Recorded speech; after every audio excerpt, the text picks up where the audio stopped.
So I don't know if you've ever experienced this, but before I really understood color mixing, I would go to the art store, I would stand in front of the big wall of golden paint tubes, like the 1,000 tubes that are there, and I would experience serious color FOMO. What does that mean? I really felt like I was just missing out on the one magic color that would really complete my paints, right? So I would buy one color at a time, I would take it home, hope that it would be like the perfect color I was looking for. It inevitably wouldn't be, and what I was left with that I still have now is a giant drawer of half-used tubes of paint that I just don't even use anymore. So have you ever felt that way? Tell me in a comment if you have. But eventually what I learned is that I could actually mix almost all of those colors that I was bringing home and not using. I didn't have to buy them all out of individual tubes. I could start mixing them myself. So what I want to show you today is I want to show you the 10 tubes of paint that I can't live without, that I use every single day.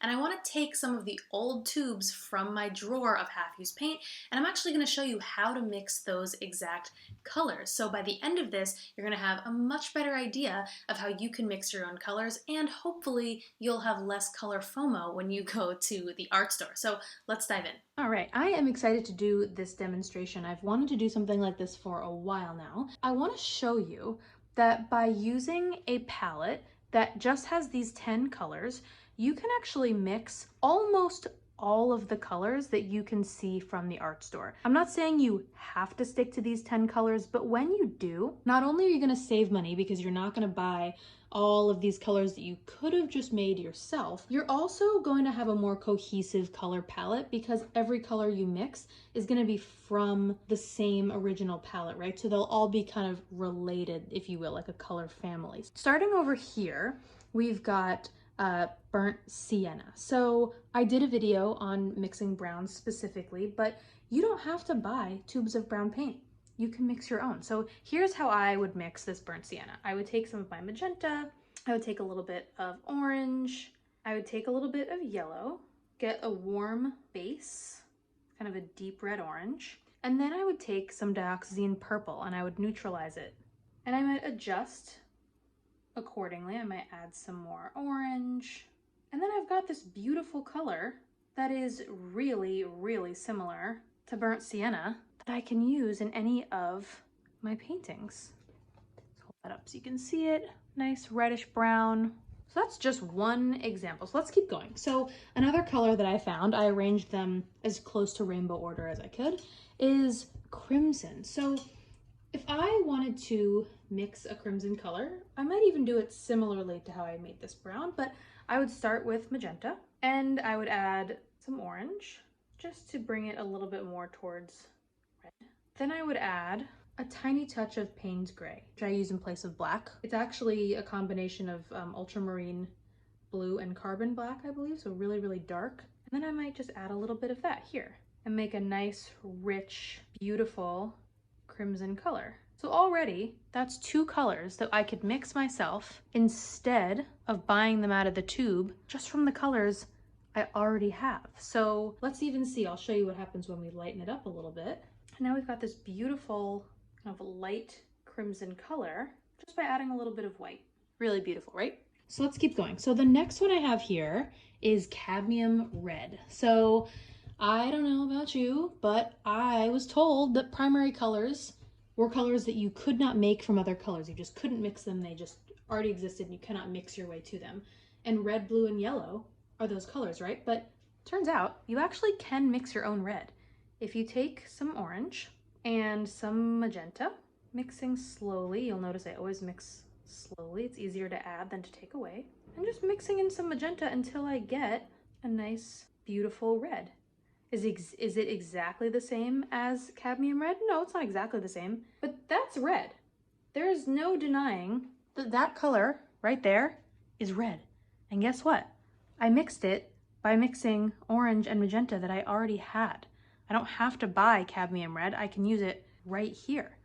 And if I wanted to mix another shade of orange instead of just using my pyrrole orange, I could use this cadmium red substitute with maybe some yellow medium right here, and I could mix my own orange, bright and beautiful, and goes really nicely with the other colors that I've mixed. And of course you can use the orange out of the tube too. This has more of a a striking like traffic color orange that I really like out of the tube, but I just mixed this beautiful orange with the red that I mixed plus yellow. So let's keep on going. So another color I used to really like is this Opera Rose. It's very pretty, very bubblegum pink, right? So we would start with magenta, as you probably guessed. And you can bring this right down here, and let's just add some white to make a nice light pink. Red and white doesn't make pink, everybody. Magenta and white makes pink. But in order to get that Opera Rose color, we need it to be a little bit warmer, right? Like this color, we're not quite there yet. But to warm it up, our nice yellow medium. That might have been a little too much. But we can add some more magenta. And these aren't gonna be like exact substitutes for these colors, but it's just a beautiful, warm pink that I can mix on my own instead of having to buy it out of the tube. You can see I used some of it, but I didn't end up using all of it. We can lighten it up with some more white. I might have added a little too much yellow, but you get the picture. Some more magenta here. And let that be a nice, beautiful pink color instead of buying it out of the tube, you know? So let's keep going. This is a great example. This is light green, yellow shade. I just have them upside down so that you can see their pigments closest to the paint. This one here, let's take some of our yellow light and add like the tiniest touch of phthalo turquoise, which is actually phthalo blue and phthalo green mixed together. And what do you know? We've got a very, very similar color that we could just mix ourselves. We don't need to buy light green yellow shade that we clearly did not use. We used it once. We can mix it ourselves. And if you're curious too, this is kind of like a bonus tip. If you're curious at the store, if you pick up a color that you love and you want to be able to mix it yourself, all you have to do is look on the front, especially golden paints are great about this. Look on the front, it'll say mixture right here. And you flip it over and you can see the pigments. So we've got phthalo green, Hansa yellow light, titanium white. We have almost all those colors. I was using phthalo turquoise instead, which is a combination of phthalo blue and phthalo green, but I have everything I need to make this color. So to get it even closer to that, it says add white. All right, let's add a little bit of white. And now we've got this color that I could have spent money on at the store, or I can just figure out how to mix it myself. And pro tip, when you are mixing your own colors, you're gonna wanna remember, mix your darker colors into your lighter colors, and also go slowly, mix slowly, slowly, slowly. But another thing to look at too is look at the series number. So this is series 3. If you aren't familiar with this, this is just the categories of paint, and that's how the store prices them. So series 1 are the least expensive, and then I think it goes up to series maybe 7 or 8 or 9, and they get increasingly more expensive. So why spend money on a series 3 color when I can just mix my own? So I will say that colors like quinacridone magenta that I'm recommending to you, this is a series 7. It is going to be a slightly more expensive color, but it is more versatile. I'd rather spend personally more money on a color I know I'm going to use every last drop of than try to spend less money on these colors that I'm not actually using. So, I mean, I can show you this right here. I've got tubes of magenta that I'm squeezing every last drop out of. And then I've got all these colors that I never even used. So let's keep going. So teal is such a great example. This is a mixture as well, so let's flip it over. And what does it say? It is titanium white, phthalo blue, and phthalo green. What else is phthalo blue and phthalo green? That's gonna be phthalo turquoise, one of the colors that I recommend. All these colors, by the way, are below this video in my quick start guide, free download, all the colors, some color advice, so you can see that there. But let's mix our own teal. Super simple. Take some phthalo turquoise, take some white, voila. And I'm not just stuck with whatever comes out of the tube or the bottle. I can lighten it, I can darken it. And I will say too, what's really key about these colors up here is they're pretty transparent. And even the ones that are mixtures like phthalo turquoise, it's a mixture between two transparent colors. The problem with teal is that it already has, and I've mentioned this in other videos, but it already has white mixed into it. And when you try to mix other colors into it, that white is gonna bring some opacity that you didn't necessarily want, and it's gonna make it really hard to darken these colors. So let's say I'm using Payne's Gray to darken a color. And let's say I just mixed this teal that is very similar to what we have out of here. And let's say I wanted to darken it. I want a dark teal or dark turquoise.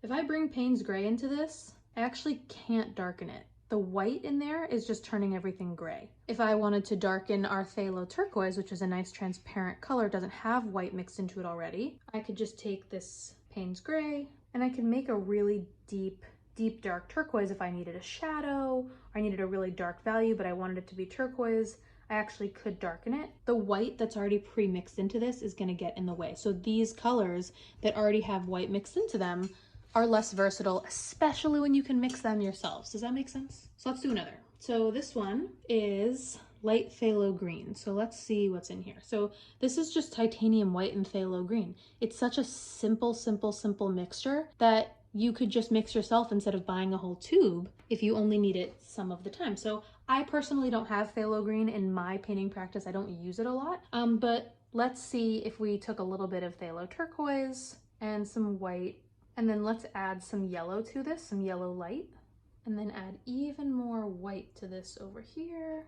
I added yellow to emphasize the green. And what do you know? Even though I didn't have those exact colors, I used what I know about color, and I was able to mix a color that's pretty darn close, right? I would say that is almost the exact same color, right? I hope you're starting to see how you can not only save money by not buying these tubes, but you can buy more versatile paints that will do more for you, even if they're more expensive up front.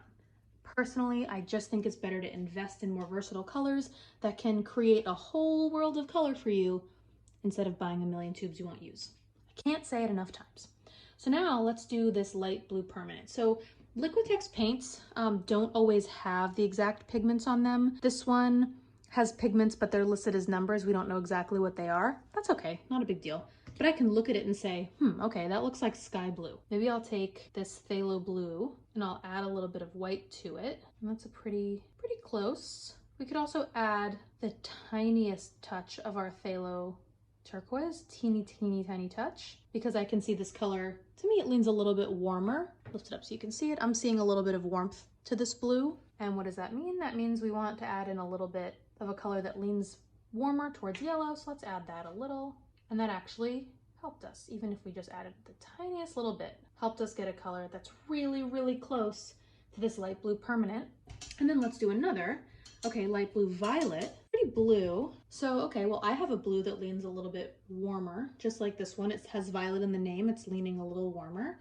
And we've got ultramarine blue. So let's see what happens when we take some ultramarine blue. This white has some colors in it, but that's okay. This ultramarine blue with some white. That looks suspiciously similar to this color, right? Maybe we just need a little more blue to make it a little darker. And what a beautiful color. I could mix on my own that looks just like this color. I don't need to buy this color. I can mix it. Now, got a couple more to show you. Okay, brilliant purple. Let's take some dioxazine purple. Actually, let's take some white first, since I did say to mix your darks into your lights. Follow my own rules, take some purple. And look at that. I'm mixing literally the exact same color that I probably spent $5 on an entire tube, didn't use all of it, used it a couple of times, when lo and behold, I could mix it myself. It's right here. And we could actually use this color we just mixed to mix this color here. This is red violet light. So let's take this a little bit closer to red. Let's use some magenta. Beautiful. It's a little bit dark. Let's add some white. And you'll get better too. Like, I have been practicing for a while, so I can look at these colors and I can say, all right, I know exactly what it's going to take to make this color look this way, but practice. Try to identify, okay, what direction is this color leaning? Does it look a little bit more red to me? Does it look a little bit more blue? A helpful tip might be to actually take your color wheel and take the color you're trying to mix and say, okay, if I were to place this on the color wheel, would I place it closer to violet? Would I place it closer to red violet? Okay, well, if I'm trying to mix a color and I'm starting with a color that was closer to violet, how might I move towards this color that I'm placing towards red violet? Oh, I might add red or magenta, and that can help you when you're trying to mix your colors. So I hope that this helped you see that you can mix a ton of the colors that you're spending so much money buying. Tell me in a comment, do you have a drawer full of tons of colors you don't use anymore? Have you wanted to mix your own colors but weren't really sure how? I want you to go and practice mixing your own colors, and I will see you in the next video. So if you want my list of all my favorite paint colors as well as my favorite painting materials like brushes and canvases, make sure to download my quick start guide to acrylic painting that is right below this video for you. And if you like this video, be sure to hit the like button, subscribe to my channel, and share it with all your color-loving painter friends. And make sure you check out these other painting tutorials right here, and I will see you in the next video.